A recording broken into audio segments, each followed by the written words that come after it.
This is East Timor just 6 years ago, a new nation riven by violence and internal divisions. A controversial election brought gangs to the streets, killing dozens of people and displacing 150,000.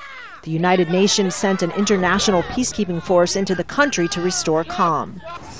Today, the United Nations considers East Timor a success story. Elections in 2012 resulted in a peaceful transition of power, and now the withdrawal of UN troops. You are continuing to set the global example of how to successfully emerge from conflict to lasting peace.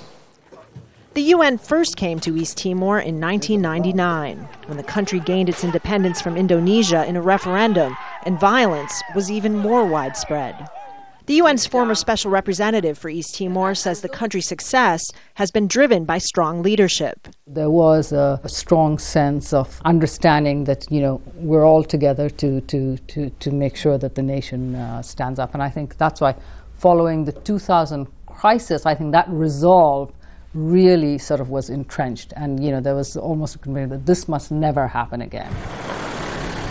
The UN helped build state institutions and train Timorese police officers. They, along with the military, will now take responsibility for the country's security. The UN may have reason to showcase its work in East Timor, but the mission there also highlights the UN's limitations. In countries like Sudan and the Democratic Republic of the Congo, the presence of peacekeepers hasn't been enough to bring an end to conflict.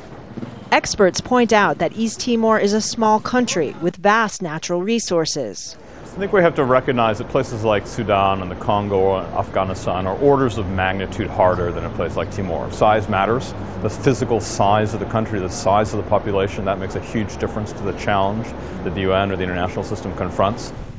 But East Timor's progress offers a glimmer of hope for other countries trying to rebuild. Kristen Saloomey, Al Jazeera, the United Nations.